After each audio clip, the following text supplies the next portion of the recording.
What's up, guys? Welcome back to another episode of the No Items Podcast. I'm JPlay, your host, and today we have Send, #1 in Utah and worldwide Smash player. Hello, guys. This is my first time on the podcast. Still getting used to my new tag, Send. I'm also Spencer. You can call me Spencer, and happy to be here. And so, yeah, Spencer or Send? Spencer. Spencer. For the podcast's sake, Spencer, for sure. Obviously, at tournaments and stuff, people are going to call me Send. If you are a fan and you come say hi to me, just call me Spencer. I think that's always important, too, because all the people that'll call me JPlay or Jay or Jared, and it's just like, how do you address someone? And then I always heard someone that's just like, you're only allowed to call them by their name if you're actually cool with them. But I'm just like, there's some people's names and tags where I'm like, that is way too much to say. Way too much. And probably like when your old tag Best Ness, like that was probably a lot to say too. You're like, oh, hey, Best Ness, what's up? So. Yeah, you are right, but that was part of the humor behind it, is I liked making people call me that. Huh. Very childish thing of me, but I got a little kick out of that, being everyone would be like, hey, Best Ness, you know, whether it be people saying sarcastically or whatever. It just made me giggle a little bit. Yeah. And whenever on commentary, they're just like, maybe he is the Best Ness. That was the biggest reason I changed it, because every time I was on stream, they would have that conversation. I'm just like, just stop. Yeah. But like, I understand it was hard to avoid with that old tag. Yeah. And it's just like, does it really matter at that point? Because it's just like, okay, we're playing in a top 8 of a major. Is he the best Ness? I don't know. Let's compare him to other Nesses, why he fights this person. And I always think that's interesting too, whenever those conversations come up of who is the best of whatever character. Yeah. Definitely would distract from the match quite a bit. But anyways, JPlay, what's new with you? I am doing well. I've been doing a lot of content lately, a lot of Banjo stuff, because obviously there's endless possibilities with Banjo, because everyone wants to know what's new with him, the most fun and entertaining character in Ultimate. No comment.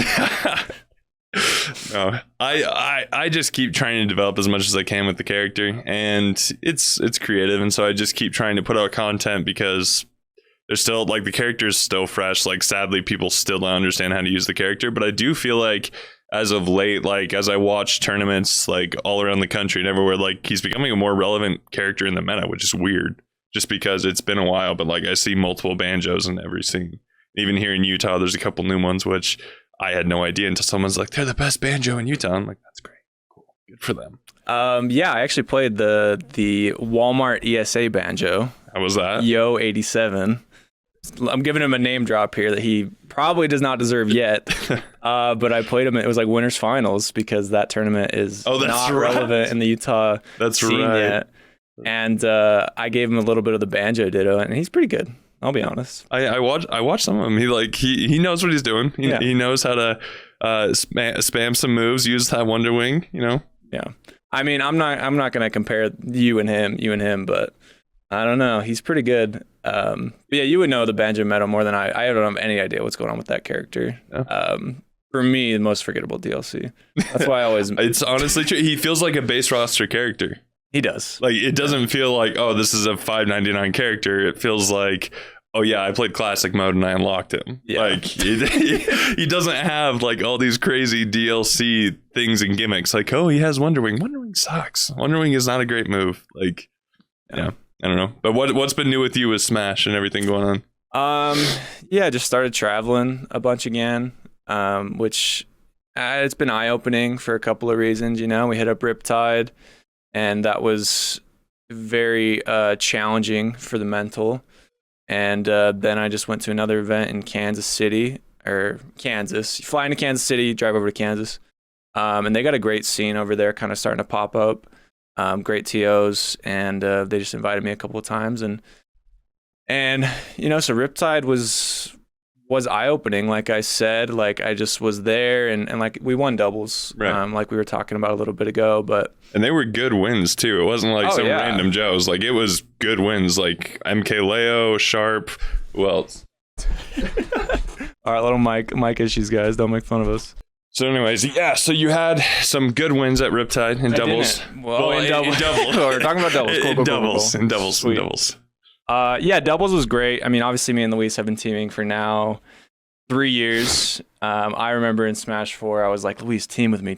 And he was like, he had his friends that he would team with, and he would like try to kind of, grab some top level players, which obviously we weren't back then and probably still aren't.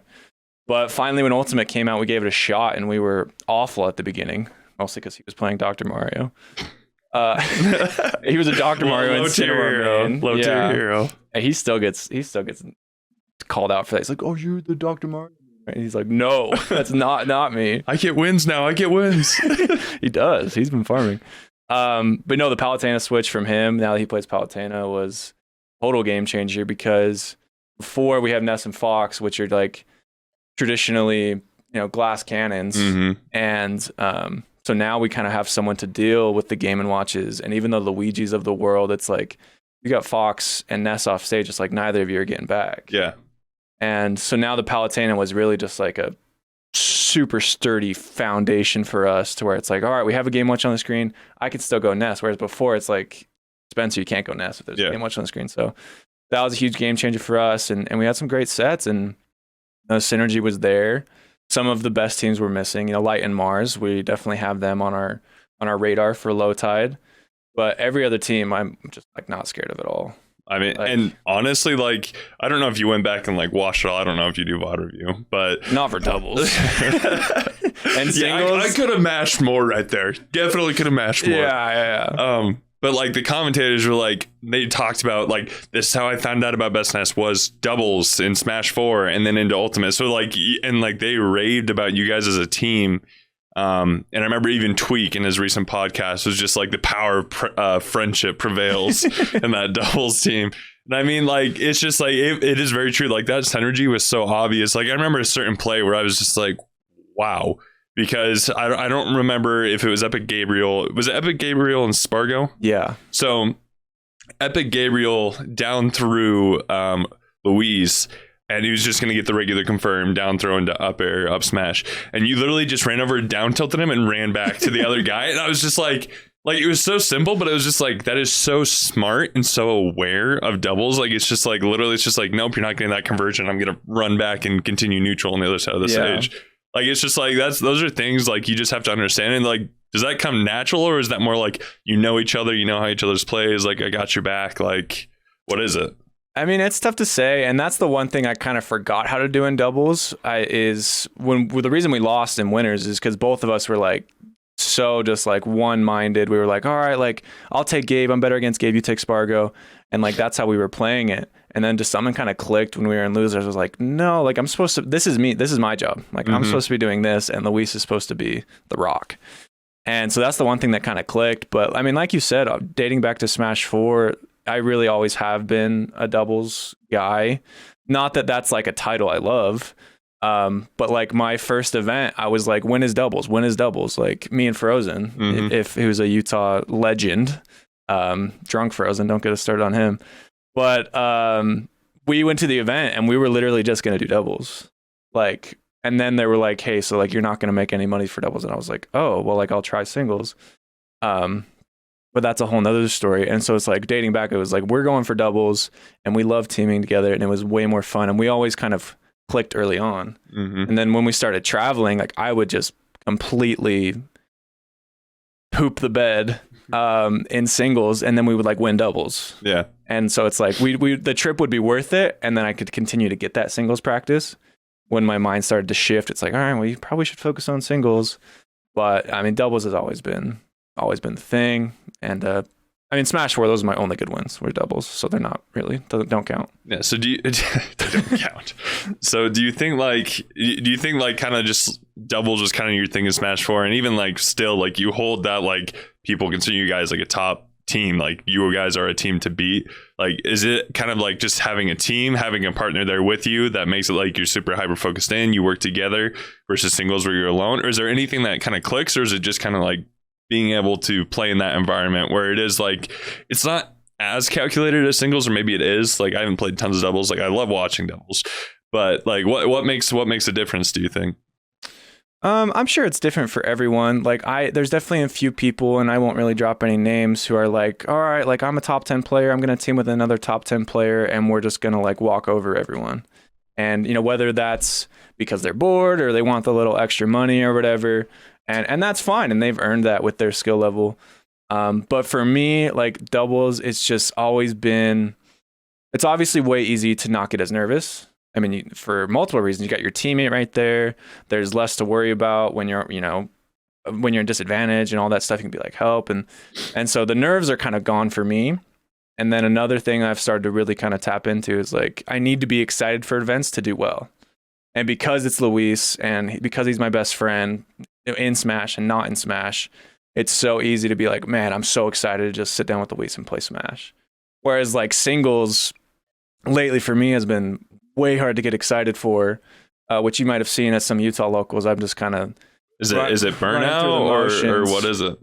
I mean, it could be burnout, but I really think it's just the excitement and the fun, and I just aren't there anymore for me. And I don't want to get super deep on the podcast, but I mean, weird. We're talking long form content, getting deep about subjects. Exactly, but it's just like when you go and you play a singles match, it's just like it's so.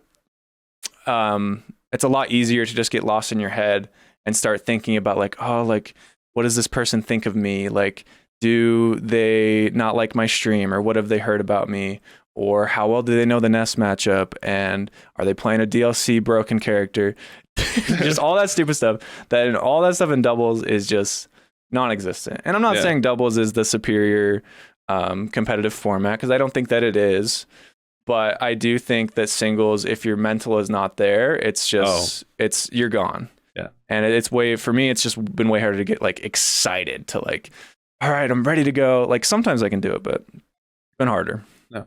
And that makes sense, because like I remember Tiberius here in Utah, he was PR here in Utah, and he never traveled or anything, but he always talked about like he stopped playing Ultimate for the simple fact that he hated that every match he went into, if he lost, it was going to be an upset and people were going to make a big deal about it. And it loses some of that kind of like that drive, because it's just like, it's like you might be completely better than the person. There's no chance they win, but it's still a thought process of, if I lose, this is going to be obnoxious. Like of what happens, of what people say, going to be like, oh, he's really not that good. Or like, there's some people who like they will beat you and they won't make a big deal of it. But I mean, you're from the last like 2 years ago, but still it matters, like number 43 in the PGR. And so it's just like, if anyone takes a game off of you, it's like, oh my gosh, I took a game off of Spencer.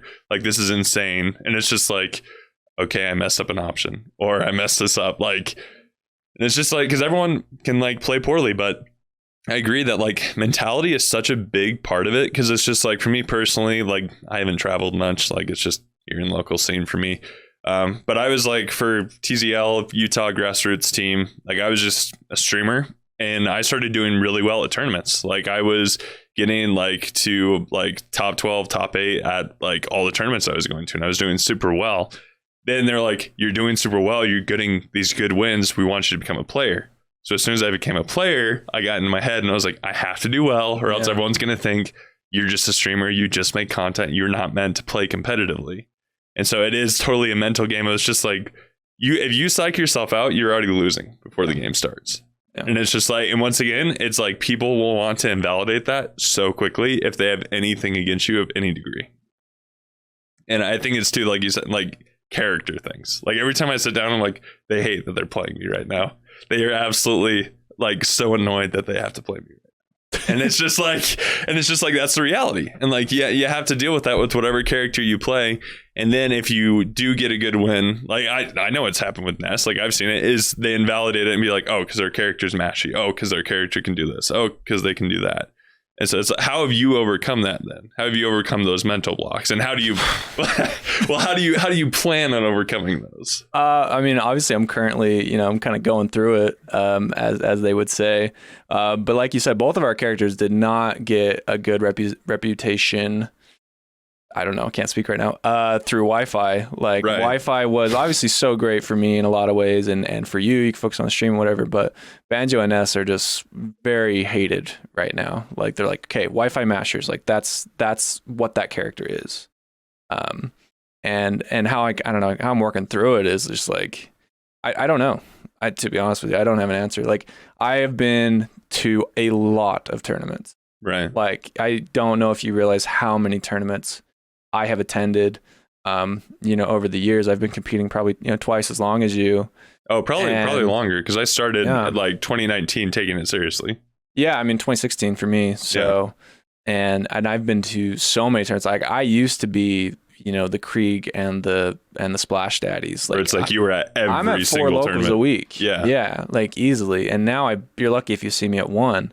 But it's just changed. Like, what I've started to kind of think about is like the best and worst things about Smash tournaments are it's an entirely different world.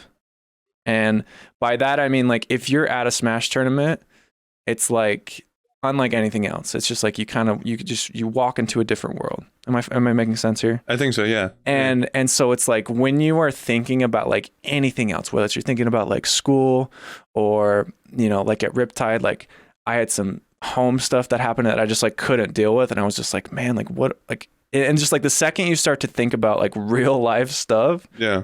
it just snowballs. Yeah.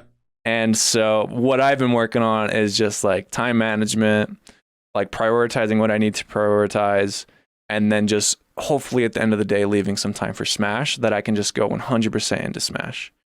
And I'll be honest, I haven't really had that right now, so I'm trying to get to that level where it's like, all right, Spencer, like you're a grown ass adult, like you need to wake up, do whatever you need to do, and then maybe at the end of the day you'll have time for Smash. Mm-hmm. The days of, all right, wake up, Smash, nap, Smash, and then go to a tournament, like those days are so far over. It's a young man's game. I mean, that the grinding is, but at the same time, like I know, and you guys can believe this for whatever you want or take it for whatever you want. Like I know deep down I'm way better than I've ever been before in my life.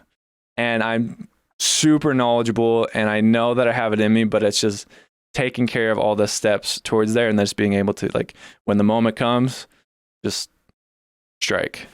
Yeah. And I think too, like if you take the mental side out of the game, like I have been like with you specifically, because I started out at Land King only commentating. That's all I did. Really? Was just commentating on the stream. Like if I played, strictly for fun. And so like I was commentating like the majority of your sets at Land King and like lots of the grand finals. So I actually had like a front row seat to see that. I don't remember progression. this time period. Because that's when I was the JO Gamers before with Logan, like forever ago. And so, oh, you guys commentated before like Broken Fierce and stuff? We commentated with them. Like it was. I remember that. I know it was a while ago. Like we commentated for like I think like 6 months, and I still didn't play competitively, just all casual. And so like I've seen that like from then till now, and like I've been able to see that progression. And then you bring in the Wi-Fi era where it's like, oh, you have these Wi-Fi characters, but the reality is having these big wins, Wi-Fi or not, you still have to understand the game. Like you still have to be good at the game. It's not like you can't be 100% carried by Wi-Fi. Like the biggest thing with Wi-Fi is like just reaction time and like inputs, in my opinion. But like I've seen that, and like I agree, like you've gotten like even better than you were before, just because I've been able to see that personally because I've been there. And do you feel like there's that extra pressure just because of what you did during Wi-Fi? I mean, like you won the box, you won a bunch of other big tournaments, like you had like these really big wins, and like now do you feel like going to these majors, like everyone's like, as soon as you lose someone, it's like, oh, see, Wi-Fi, it's all carried by Wi-Fi. Oh yeah, like that's been super prevalent, just at my couple tournaments back. But I think it's already gone. Like the Wi-Fi John or the Wi-Fi expectations, because like Leo and Tweaker, they're just winning again. Yeah. And so it's like obviously that was to be expected. And then so Spargo is kind of the the Wi-Fi golden boy, who is doing it, and rightfully so. But I think everyone else, whether it's like me, Gabe, or whatever, everyone's just like, okay, like they'll go back to doing what they do. Yeah. And so that stings a little bit, but I mean, deep down, like I expected that, and almost everyone else expected it. Do you feel a chip on your shoulder? Like you have to prove something? No, like not anymore. I've always had a chip on my shoulder. Like that's just how I work. Like somebody could say the littlest thing and I'll remember it for 2 years, you know. Yeah. And we can go down the list of people I have grudges against in the Utah scene, and let's not though. For very small things. If you'd like to see that cut, just be a patron on our Patreon. No, The Patreon, it's coming. No, I mean, a chip on your shoulder. I think everyone has to have a chip on their shoulder. And I'm excited for the events upcoming. You got Low Tide this next weekend, and then Smash World Tour, and both of those are the biggest events we've had in a while. And Smash World Tour is the ideal, perfect situation for me to be like, Wi-Fi wasn't a sham. Yeah, it wasn't a sham. And the one thing I will say about Wi-Fi is like the one thing I did learn, it's like, why you said reaction time and inputs and all that stuff. The biggest thing I learned is just like the mental. It's like, because that more than anything is like, how can you keep your mental together? I agree with you 100%. Because like that, I think that was my biggest thing during the Wi-Fi era, is just keeping my head. Like that is so hard on Wi-Fi. Yeah. And so that's the one thing I learned. And then like that, being able to do that, and no matter what it was, we could have been playing a different game, but if I kept my mental together and I won, that just showed me that's like, okay, like this is what the most important thing is to doing well, and this will lead to confidence. And so I just gotta figure that out. Yeah. So I'm excited for those two events specifically. I mean, Smash World Tour that's the event. That's the event. I'm putting a lot of pressure on it, and a lot of excitement for it. One thing about excitement though, it's very easy to let excitement turn into nervousness. Oh, yeah. And but it doesn't need to. Yeah. Excitement, confidence, looking forward to it, and just been practicing. So. No, that's good. And I mean, it's true, just because like, and I think one thing to remember too is how many majors have we had now after like quarantine? Like what? Like three? Like three. And so it's just like, after Summit happened, which is a very tiny like portion of players, which are all like high caliber players, DDDs and all these great players. But like you had people like Dark Wizzy who underperformed like crazy, and everyone's like, he's washed, he's done. And it's just like, you can't take one or two tournament results and then determine like where this player is at and like their standings in the world. Because it's just like, once look at Mars. Like Mars at Riptide, of like everyone, he got ripped to shreds. Like just, he got 33rd, so he took a picture with his favorite top player. But it's just like, I think too, like there's so much time to like just get back into a groove, and actually like probably like traveling a lot is probably new again. Like traveling, like what are you traveling like every other weekend, every weekend? Yeah. And that's the one thing I did not miss during Wi-Fi period. Honestly, like traveling is fun, and vacations are fun and whatever, but going on that many trips is incredibly stressful from a financial standpoint. From you start eating, like you eat a bunch of junk food, you can't work out, which those things are very important to me, and it's just very easy to let go and just kind of lose yourself in like all right, I'm in another airport, I gotta order another Uber, whose couch am I sleeping on? It's very easy to get lost in that, and that's something I'm not really looking forward to. And so right now I'm doing my best to be like, all right, I'm going to this event and I'm going to this event, and I'm gonna prepare as much as I can for those. The two notable events I have gone to, it's just been like stepping stones, like going to Riptide. Like, sure, we won doubles and whatever. I'll just separate that for the time being. But it's just been like, I got there and I was just like, wow, this is like overwhelming. Like I remember it obviously, but it's at the same time, it's very different than what I remember. It's been a while. Yeah, it's like brand new. And so, but then I took that and I went to like a kind of a smaller regional, and for Lua 3. And at Lua 3, I felt, even though I got second, I feel incredibly good about my play. There was like maybe like 30 to 40% where I was like, I am playing phenomenal right now. But then there was like another like 20-30%. I'm like, oh, holy, my disadvantage is horrendous. You know, like specific things. I'm like, hey, if you just took that out of your gameplay and maybe up that phenomenal play, like you're going to be there. So it's just stepping stones right now. And I hope I can just kind of ride that into Low Tide. Surf that into Low Tide. Yeah. Let's surf that into, let's play that animation. The Low Tide come across screen. But yeah, and I'm talking a lot about myself selfishly, but no, that's kind of what we are talking about, just because like, once again, like I would love to travel more. And I think for me, my biggest worry about traveling is I'm a very competitive person, no matter what it is. Like playing tic-tac-toe and I will go hard. Like I will go in. And my worry is I go to these majors, I get good experience. Maybe I go like 3-2 just because it's a new environment, everything. But then like, that's it. And I'm like, I did this whole trip. That's it. Like how do you just like, okay, I'm just gonna have fun the rest of the weekend, then go home? Like I don't personally know how. Like I need to figure out mentally how I can swing it to be like, this is worth it. Like at the level that I'm at, because my goal still right now is to just get to like the top 15% of Utah. That's my goal, and I'd be happy with that.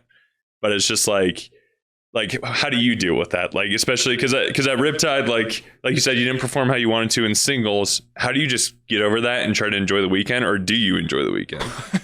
You bring up two incredibly interesting points, and I was talking about this. I was staying with a friend in Kansas, and I was talking about this with him, and I'm just like, it really blows me away how so many people without a sponsor, without a stream income, without winning locals, are able to set everything aside. I mean, it's awesome, don't get me wrong, but they're able to set everything aside, not to mention they're like 16 through 23, which like age-wise, which means they just don't have a lot of money. Yeah, you know, broke high school college kids. And then like there is like the older guys that do have full-time jobs that have to take time off. Yeah. Like they use their vacation time. Exactly. And so there's so many hurdles to, and then it's in Sandusky, Ohio, hour from the airport, random airport that's probably more expensive. And it's just like, it blew my mind how so many people were able to be there and spending, I mean, that was an expensive trip. It was like 700 to 1,000. Obviously, I mean, I'm very lucky, like with sponsorships and the stream and stuff, to where I'm able to do that. And like it's part of your everyday life. And so it's like, this isn't like a hobby that you're doing on the side. Like I'm going to go to a major for fun. Like it's just like, it's part of it. Like it's not some simple thing. Yeah, no, it is. And like, I plan for stuff like that. But for someone like, to answer your question, for you to like, be like, oh, I'm going to go to Austin, Texas for a weekend and take off work and leave my wife. Like, I don't have an answer for you. Like, I didn't come up with an answer. It doesn't make sense. Yeah. Like, it's like, the reality is, it's just like, for me to be like, I'm going to go make this huge run, make top it. Like, that's not realistic. And like, I know people that do that. They're like, I'm going to do it. I'm good. I'm ranked 15 in Washington State. And so it's just like, I don't know. Yeah. Well, most of the people that I am familiar with or friends with who don't really have a chance of making anything happen, they just look at it as a vacation. And I mean, I think you kind of have to do that. But I mean, like you said, you're a really competitive person. And so if your goal is, the top 15 in Utah, like that is the place to grind. Right. Because you can't grind online. You get sick of grinding with the same local people.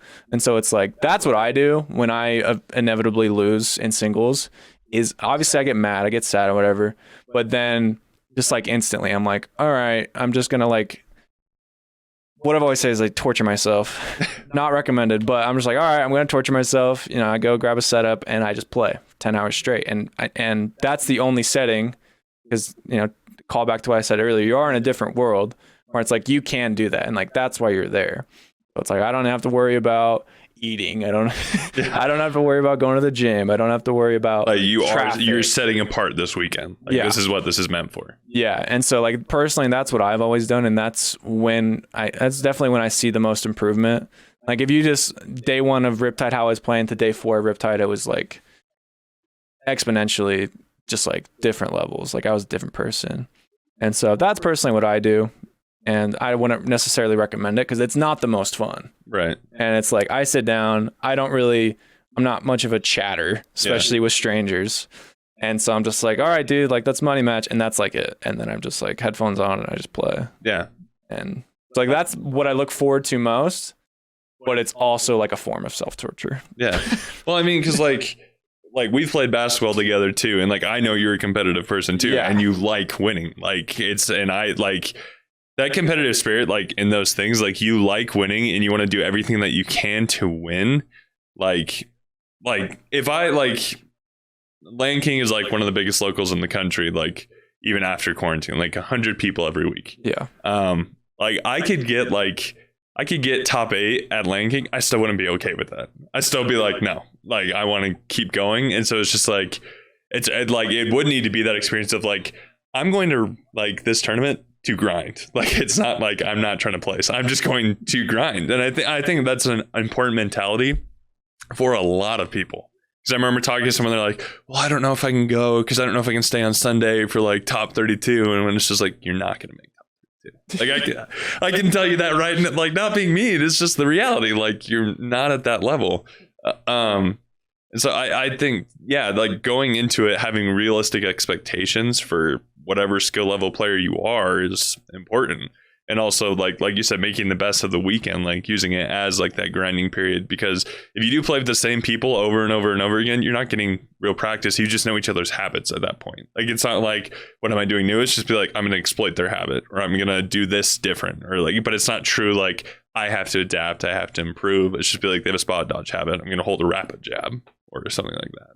So. No, definitely. I mean, and you can use those weekends for whatever you want, you know. So I'm not judging anyone who goes for fun, and I don't get me wrong, like I have fun, but that's not why I'm going, you know, and that's not why I'm going to tournaments in general, and that's probably something that's missing from my experience, because I would say, you know, Leo and Tweak, they probably still have fun, but it's just like a backup priority, right? Whereas like to me, it's like it's first, it's a very little asterisk. I don't know. Asterisks. Yeah. On top of everything else. And so it's just something to work on, you know, because obviously I still love the game and I still love the people. It's just something to work on. Yeah. Kind of bring it back around, find the joy in maybe something else. And, you know, like I said, just setting aside time for different things throughout the day. Yeah. Rather than just like, all right, I'm here to play Smash and grind all day. Because like that's, when you look at it like that, it can feel like work. Yeah.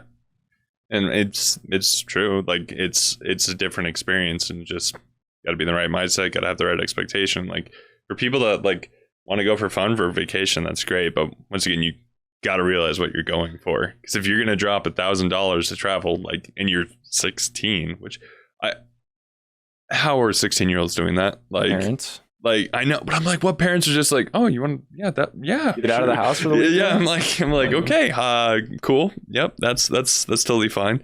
And I think too, it's just like, because it feels like when I go to tournaments too, like I want to play, I want to improve. Like it's like I love seeing people, because people are always like, maybe I'll come to tournaments, we'll see you, we'll hang out, and I'm like, that's not why I go. I like competing, so I don't know. But it's just the beginning. There's still way more tournaments to come, and like more keep getting announced, and like the vaccine's coming out, more people are getting vaccinated, more like opportunities are coming, and people are trying to be safe. Like I'm watching Glitch today and everyone's wearing masks and there's social distancing. So I mean, it's just more to come. Like for people that are already like making decisions now, like after 3 tournaments where people are saying Rob is number 1 in the game, I'm just kind of like, it's way too soon to even make any like comment like that. So yeah, I mean, I really would love for you to experience the tournament, because every time I go to a major and I come back and I go to a local, I'm just like, this is so different.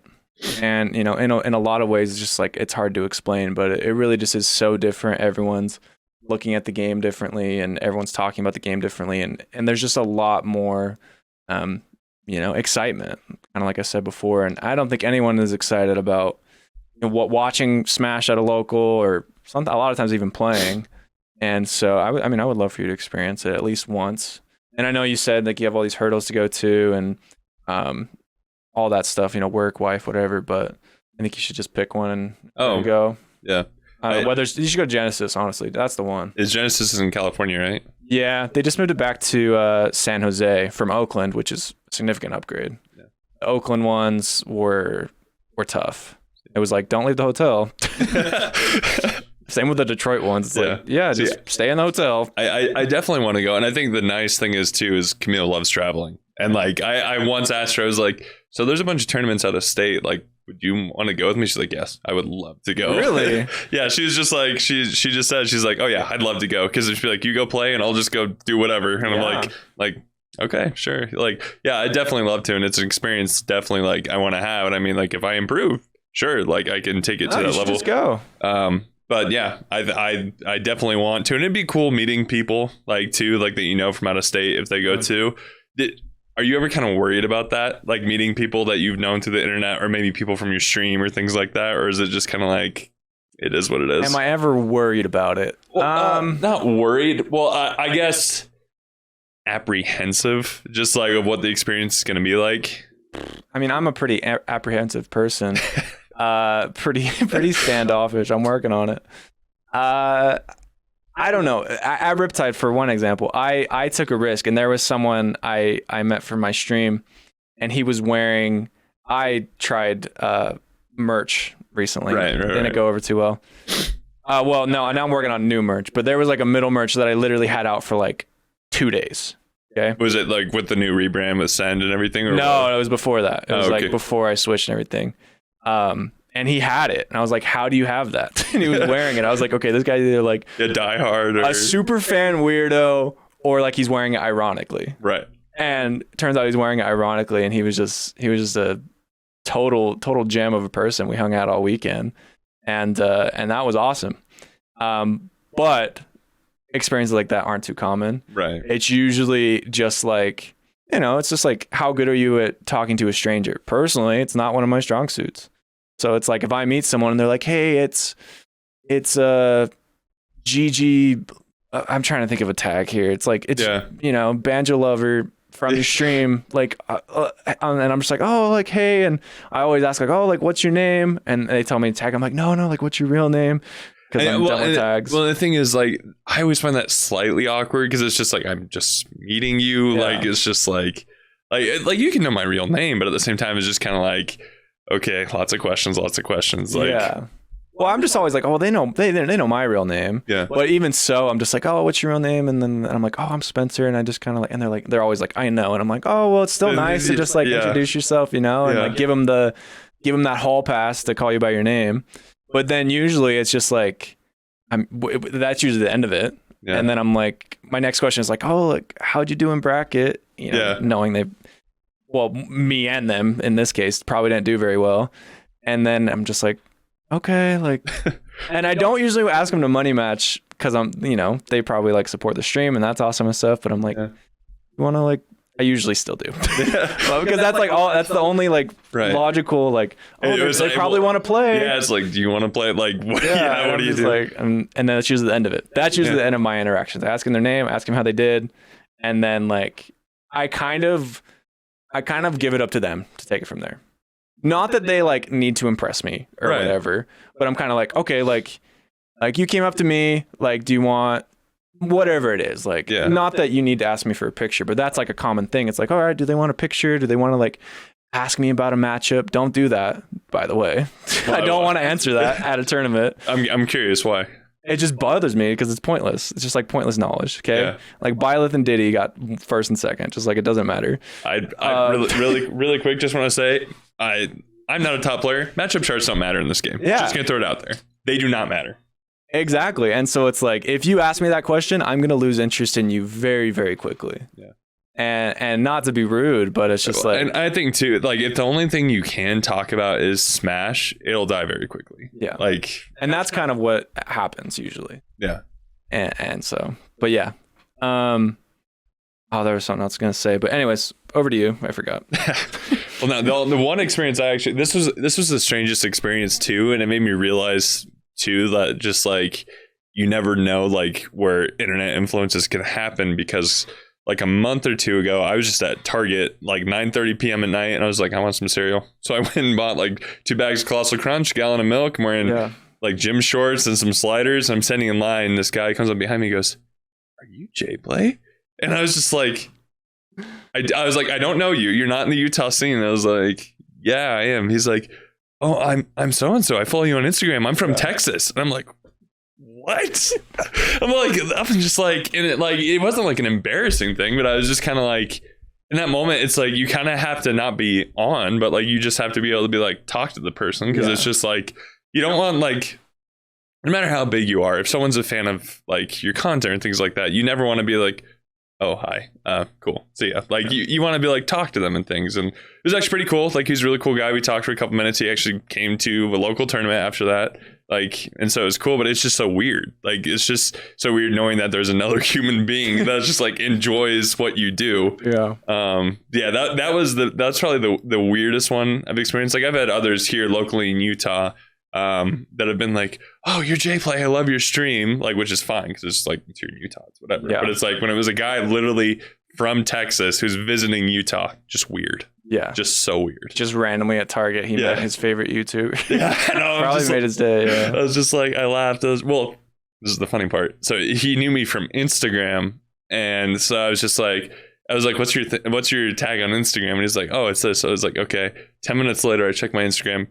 He followed me. So he had followed me before, unfollowed me. And then when he talked to me again, followed me again. And I was just like, that's okay. That's a little awkward. That's always tough. That's definitely part of it, though. You know, it's like not to be cliche smasher here, but that's what Ludwig always says, you know, parasocial relationships. And it's like, if you as the content creator aren't satisfying them anymore, then they should unfollow you. Yeah. And they should move on and they should try to find someone else. And they definitely shouldn't give you money anymore. Yeah. But yeah, I totally agree with that. It's like, whether it's friendships or streamer, viewer, whatever, it's like it definitely should be a give and a take. And so that should be eye-opening to you, but it's also like great that you got them back. Luckily, like you can't do that with everyone. But you're not going to meet everyone at Target. But yeah, exactly. But there's actually a steak out there. That's the hit up spot. That's the meetup. That's the meetup. I'm down in the cereal aisle. I think that's true too, because it's just like sometimes you start making content like, I don't really enjoy this anymore, and it's like that's okay. Like that's okay to like move on from that. So we're going on 45 minutes here. Quite the time. Is there anything else you want to cover? I mean, we could talk about whatever. Try to hit a hot hour. I definitely need to work on my sitting down and talking skills. So this is a good exercise for me. Anything else I want to talk about? Do you have any questions for me as on a personal level? On a personal level, okay. You've been good with questions. I need to ask you more questions. You've been great with questions. Well, I guess I kind of am the guest, so it makes a little more sense. Spencer, know your place, okay? All you do is answer questions. I mean, I'm down. That's what I was made to do. No. See, when you're a business major, you think like a business, and you're just like, okay, gotta ask questions, gotta know what to do, gotta do this. Gotta be proactive. Yeah. I think you're very proactive. I always hated that in school, when it's just like, okay, you have to interview this person, write down 10 questions, write down their answers, and I'm just like, they really are gonna do this, and then this doesn't matter 10 minutes after. Yeah. Literally, you're gonna get these answers, write them up in a paper, and they will never be used again. And you will forget them 10 minutes later, and if you need to contact them again, you will. So school is just kind of like that, you know? You go to school to learn a lot of things you're not going to use. And then you get a job, and then they teach you what you need to use. Yeah. Oh, oh my gosh. That's just, I hate how true that is. Yeah. I hate how true that is. Because literally it's just like, I'm currently doing for work to get a promotion. I have to do certifications like Ensure, like audio, and then in like restaurant controlling devices. And literally, like, I finished the Sure one. It like put in 9 hours of training. If I still have a question, I'm gonna be like, hey, Brock, how do I do this? Be like, oh, you do this. Yeah. Like, then you learn it and you master it. Jeez. Yeah, I'm currently trying to skip that step right now, reading a lot of books, becoming a personal trainer. I'm actually doing a 10-day cleanse right now of everything. I saw that of caffeine, right? Well, everything else. So caffeine, I don't know what I'm allowed to say on here. Self-pleasure. Just being honest about it. Alcohol, junk food, which I haven't been great at, because I've noticed that when I stop taking caffeine or whatever to you try to replace it, help the edge, I crave the junk food way more. Mm-hmm. And so the biggest thing I'm trying to do is no caffeine, no alcohol, nothing like that, and then just working out every day and going to the sauna every day. I just clear my system out. But the no caffeine thing, if you guys struggle sleeping, it really is the answer. Mm-hmm. I've been sleeping phenomenally. And so like at midnight. It's crazy. as long as you've known me, I'm going to bed at like 3, 4 a.m. But now it's like midnight, and it's like, man, I'm tired. And at first, I'm like, I shouldn't be tired. Yeah. Like, I still got 3 hours left. But it's like, no, like, this is how the body is supposed to work. Yeah. And you should go to bed. It's kind of nice too. Like you go to bed and you get 8 hours or however long, and then you get going. Yeah. So No, it's been perfect. And so today I got up at 9, and I've just been doing things. Oh my gosh. Doing a podcast. Yeah. Oh Midday. my gosh. I can still do things tonight. Oh my gosh. It's only halfway through the day. Quarantine was tough. I was waking up late. Yeah. And I was not feeling productive. Well, I think that's hard too because you were mainly streaming. So it's just like why wake do you up, stream, go back to bed? I was like, why do you need to like wake up at 7 a.m.? Like just I know I'm reading a lot of books right now, and you can call them cheesy or whatever, but I'm reading it's called the Miracle Morning, and they talk about people who wake up at 6 or earlier are like infinitely more successful. Yeah. Just more time of the day. And I think like those first couple hours of the day, like people are the most productive because you just woke up, your brain's ready. And as soon as like you get to the afternoon, like it's dragging already. Like my work schedule, like my normal work schedule is 7 to 3. And it's just like that 7 to noon. Oh, I'm good. But afternoon, I eat lunch. I'm like, okay, time to go home. Exactly. Like I'm ready to go home. Yeah. I'm ready. But with the 10-day cleanse, like what's your goal with that? Just like get your body in sync where you want it, or like are these habits that like you want to keep or moderate more? Or? I'm just trying to mess around with the body and the mind, and just kind of I started to feel really reliant on caffeine and whatnot, and especially at Riptide, like I was probably popping like 2 Red Bulls a day and a coffee, and I was just like, why am I doing this? And so when I got back, I was just like, what's a good way to like just like reset, and like what's a good like mix of like physical endurance and mental endurance, you know? And I just kind of settled on caffeine, and it's been helping the sleep and been helping like these headaches I used to get. And it was just something I was like reading, and because like I said, I've been studying a lot about the body and personal training, just like individually, not really in school. And I was just like, man, like caffeine is a drug, and it's something that we all just like accepted. Right. It's like tobacco, but like 50 years ago. And like, tobacco's still very, very like more common than it should be. But like, it's something that everyone was just like, yeah, okay. Like we should just have caffeine every morning, every day, twice a day. Well, I mean, like I don't drink coffee, but if we are going off site, I'll get like a 64 ounce Coke Zero, like for the day. Cause I'm like, I need this. Yeah. And that's the thing. And like, not to mention all the other crap that soda has. Yeah. But like and caffeine's in everything, and what really got me started thinking about that was Starbucks and how they are charging $7 for what cost them like 30 cents. Right. And that really pissed me off. And that kind of started this. My money. That started this. And not that I go to Starbucks. Like I actually bought a nice coffee maker when I moved out because my family wouldn't let me have a coffee maker. Gotcha. But like a nice coffee maker, and like it cost maybe like 70 cents a cup. You know, and it's like, that's fine. Yeah. But it just got me started thinking about like, hey, like what is coffee and what is caffeine? Yeah. And like, why are we all just like addicted to it? Yeah. All of us. And why is it just like a normal part of life? Like, it's like one of those, like, is it just like there's substance abuse and things like that where it's just like people are obviously like, no, I'm not going to do that because I know how harmful it is. But it's like there are the little things like that where it's just like, it's very obvious. Like one of my coworkers, he had to stop drinking soda because his back, like the gel around his spine was debilitating from all the caffeine because he was drinking so much, and like he got a herniated disc because of it. That's insane. And so I was just like, and so literally I'm there for him, and I'm just like, dude, no. Like he'll be like, I want a Mountain Dew. I'm like, no, you're not getting a Mountain Dew because like he has 2 kids, he has his wife. I'm like, you have to have a job, you have to be working. So it's something else. And like I definitely think caffeine is a form of substance abuse, like especially people around our age, college kids, smashers. Oh, like I hate the stereotype with gaming, but like Game Fuel, there's a reason there's G Fuel and 17 other brands. Yeah, because literally only targeting the gaming market, because it's just like you gotta stay up late, you gotta get your G Fuel, you gotta be in the game, you gotta be focused. It's horrendous. Yeah. And then the other market, because I'm also in the fitness, is like pre-workout is it's scary. Like I take it, and I haven't been this whole week, this whole cleanse thing, but you would be shocked if you knew how much caffeine was in pre-workout. It's like 3 Red Bulls. Oh my gosh. Yeah, and you just like Like there's people who like dry scoop it, you know, and just like, no. And like, No, I was no. on this train for a little bit, and I will probably go back to it because like it is, you do have a better workout. Like and so it's like. Do you feel a crash after? Not really. Which surprisingly, because I will say the difference between Red Bull, at least good pre-workout brands, like Red Bull definitely has like a very, and this is what's, again, messes with me, but it's the flavor I crave. It's like a chemical flavor. And that's what I crave from it. And that's what scares me. Yeah. Like it's the same with like McGriddles. Like I crave like the chemical syrup. Like it doesn't make sense. Okay, funny story about McGriddles. Yeah. I never tried a McGriddle, and then one time I tuned into your stream like forever ago, and it said "lover of McGriddles." I'm like, Yeah. what the freak is Did you get one? Yeah. You didn't know what it was? I didn't know what it was. You like it? They're really good. I am ashamed to say how much I liked it. So good. Literally, I got like 2 a day for like a week. Yeah.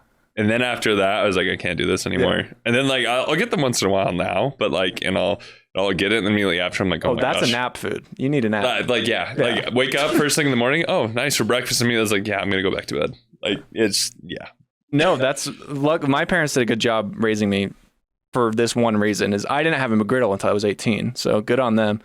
But I started a graveyard job when I was 18, and across the street, McDonald's the only thing open. Yeah. So lunchtime. Yep.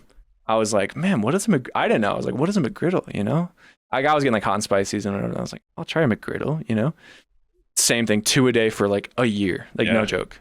Like, it was so bad. Because the thing is, like, you never feel good after. Like after never. You eat that. But you do. But you do.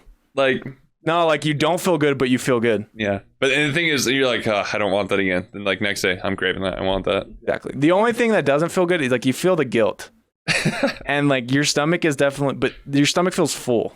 Yeah. Like it feels like borderline sick, but you never get sick. Are you following? Yeah, I get what you're saying. And you're like, oh man, I'm so full and I'm almost sick, but it feels good enough to where I'm right. Where it's like, oh, that was worth it. But yeah, it's never worth it. I think for me, it's just like, it's not even like the stomach like feeling sick. It's more like my body just like, ugh, like all that grease, all that coming in. It's just like I do feel like I want a nap after that. Yeah. Like I used to start like 7 a.m. mornings with that for work, and I'm just like, you had to stop. Why? Yeah. It's there's not a lot of good stuff in there. But like in theory, it shouldn't be that bad for you, you know? Because like if you make, you know, eggs, bacon, and cheese at home, that's not that bad for you. Yeah. But it's that chemicalness. And the patty, I don't know what's in that patty, but that's something else. No one wants to know what's in that. I love McDonald's, and it's bad. Like 3 cheeseburgers, add some mac sauce on there, fries and a Powerade, I'm good. That's a meal. That is a great meal. Then chicken, I will fight anyone to the death on this. McDonald's has the best fast food chicken nuggets. They do. Dude, you lost me there. I think they're the worst. What? Yeah, I think they're awful. Okay, they have the best sauces that go with them, and I'm a sauce guy. And so I would disagree with that too. What? I think Wendy's has great sauce. Have you had their Sauce'em? Their Sauce'em? It's called Sauce'em. I have not had Sauce'em. I think Wendy's has... Oh, so Wendy's actually changed their barbecue, but I think Wendy's has great honey mustard. I think McDonald's has good barbecue, but the nuggets are just... They don't do it for me. Have you tried like their buffalo sauce or sweet and sour, like all their new ones? I don't like the sweet and sour. Awesome. Thank you, Spencer, for coming on to talk about Smash McGriddles and managing lifestyles. Yeah. I definitely think there's much more to talk about. But what else do you have going on besides all the tournaments coming up? Anything you want to plug? Anything I want to plug? I'm doing a 10-day stream streak right now. Just kind of get back in the swing of it. Got a big sub goal for me to dress up as a cat maid. Oh, nice. Yeah. No, I guess. No, just like a cosplayer reached out to me, and I've met her before. She's cool. She wants to just do it at low tide. Not the whole time. Just like one day for now. But I'm totally scamming you guys with the sub goals. So yeah, I'm just streaming on twitch.tv/send. The YouTube's on hiatus, but I'm going to be streaming a lot and just posting a lot of fitness related stuff on Twitter and stuff. But I'd love it if you checked out the Twitch. Awesome. Thank you. All right, guys. Until next time.